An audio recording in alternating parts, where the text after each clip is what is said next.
சென்னை வளசரவாக்கம் காவல் நிலையத்தில் இன்றிரவு சீமான் ஆஜராகும் போது கட்சியினர் பெருமளவில் திரள வேண்டும் என வாட்ஸ்அப் குறுஞ்செய்தி பரவி வருவதாக கூறப்படும் நிலையில் போலீசார் அப்பகுதியில் பாதுகாப்பை பலப்படுத்தியுள்ளனர். இதுகுறித்த கூடுதல் விவரங்களை செய்தியாளர் சரவணகுமார் வழங்க கேட்கலாம். சரவணகுமார், வணக்கம். விவரங்களை சொல்லுங்க. நடிகை தொடர்பான இந்த பாலியல் வழக்குல இன்று இரவு 8 மணி அளவில் சீமான் வளசரவாக்கம் காவல் நிலையத்தில் ஆஜராவார் என தெரிவிக்கப்பட்டுள்ளது. முன்னதாக அவருடைய வழக்கறிஞர் தரப்பில் நேரடியாக ஆஜராகி அவர் தரப்பில் ஒரு கடிதமும் கொடுக்கப்பட்டது. அதாவது நேரம் கேட்டு இந்த கடிதம் கொடுக்கப்பட்டது. அப்போதிலிருந்தே, அதாவது இன்று காலையிலிருந்தே வளசரவாக்கம் காவல் நிலையம், அதை சுற்றி இருக்கக்கூடிய அந்த பகுதியில காவல்துறையினர் பாதுகாப்பு கெடுபிடிகளை தீவிரப்படுத்தியிருக்கிறார்கள்.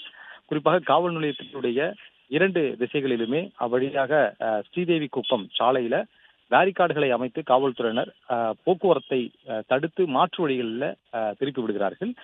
தற்பொழுது ஏற்கனவே ஒரு 50 மீட்டர் தொலைவில் இந்த தடுப்புகளை அமைத்திருந்தார்கள். தற்பொழுது ஒரு 100 மீட்டர் தொலைவு, அதாவது காவல் நிலையத்திலிருந்து ஒரு 100 மீட்டர் தொலைவுக்கு முன்பாகவே இந்த பேரிகார்டுகளை தற்போது அமைத்திருக்கிறார்கள். அவ்வழியாக வரக்கூடிய, அதாவது வளசரவாக்கம் ஆற்காடு சாலையிலிருந்து மதுரவாயில் செல்வதற்கு, மேட்டுக்குப்பம் வழியாக மதுரவாயில் செல்வதற்கு வரக்கூடிய அந்த வாகனங்கள் எல்லாமே திருப்பி விடப்பட்டு மாற்று வழிகளில் அனுப்பப்படுகிறது. அது காவல் நிலையத்திற்கு பின்வழியாக செல்லக்கூடிய அந்த சாலை, அந்த சாலையிலிருந்து மீண்டும் சென்று அந்த ஸ்ரீதேவி குப்பம் சாலையை சென்றடையக்கூடிய வகையில 2 பக்கமுமே காவல்துறையினர் தடுப்புகளை அமைத்திருக்கிறார்கள். இந்த 2 திசைகளிலுமே தலா 20 காவல்துறையினர் அந்த தடுப்புகளை போட்டிருக்கக்கூடிய இந்த பகுதியில் நிறுத்தி வைத்திருக்கிறார்கள். அதாவது வாட்ஸ்அப்ல, சமூக வலைதளங்களிலும் கூட இந்த குறுஞ்செய்தியின் மூலமாக ஒரு தகவல் பகிரப்பட்டு வருகிறது. நாம் தமிழர் கட்சியினுடைய தலைமை ஒருங்கிணைப்பாளர் சீமான் விசாரணைக்கு ஆஜராகும் பொழுது கட்சியினர் அனைவரும் காவல் நிலையத்திற்கு அங்கு திரண்டு வர வேண்டும் என்று அந்த குறுந்தகவல் அனுப்பப்பட்டிருக்கிறது. அதன் அடிப்படையில இந்த நபர்கள் எப்பொழுது வேண்டுமானாலும் நாம் தமிழர் கட்சியினர் காவல் நிலையம் இருக்கக்கூடிய இந்த பகுதிக்கு வரலாம், திரளான கூட்டம் கூடுவதற்கான வாய்ப்புகள் இருக்கிறது என்று காவல்துறையினர் கருதுவதனால தற்பொழுது இந்த தடுப்புகளை அமைத்து வைத்திருக்கிறார்கள். அது மட்டும் இல்லாமல் இதற்கு முன்பு இதே வழக்கில் 2023 செப்டம்பர் மாதம் 18ஆம் தேதி சீமான் அவருடைய ஆதரவாளருடன் ஆஜராவதற்காக வந்தார். அப்பொழுதும் ஆயிரத்திற்கும் மேற்பட்டோர் அந்த கட்சியை சேர்ந்தவர்கள் பெரும் திரளாக அந்த சாலையிலே கூடினார்கள். இந்த சாலையிலும் போக்குவரத்து முழுமையாக அப்பொழுது தடை செய்யப்பட்டது. காவல்துறையினர் ஏற்படுத்தியிருந்த அந்த பேரிகார்டு தடுப்புகளையும் மீறிக்கொண்டு அவர்கள் உள்ளே வந்தார்கள். இதனால் காவல்துறையினருக்கும் அவர்களுக்கும் தள்ளுமுள்ளு ஏற்பட்டது.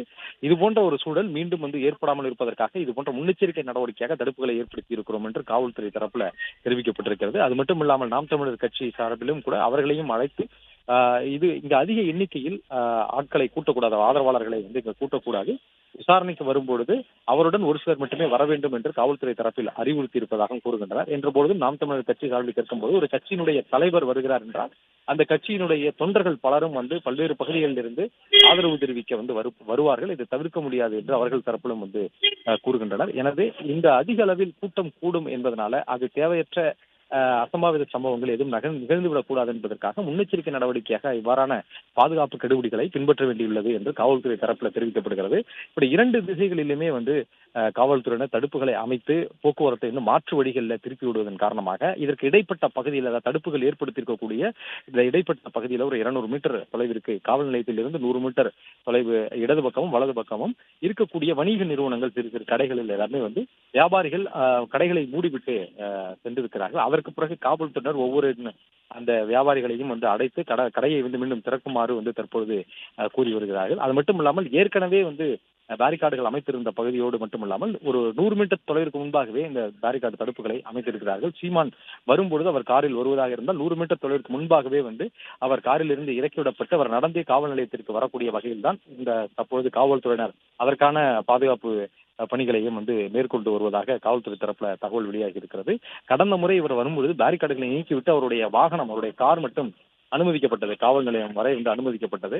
அப்பொழுது கார் வரும்பொழுது பேரிகார்டுகள் நீக்கப்பட்டதனால பேரிகார்டுகளை தள்ளிக்கொண்டு பலரும் உள்ளே வந்தார்கள். அது போன்ற சம்பவம் நடைபெறாமல் இருப்பதற்கு இந்த முறை 2 தடுப்புகளாக பேரிகார்டுகளை அமைத்திருக்கிறார்கள்.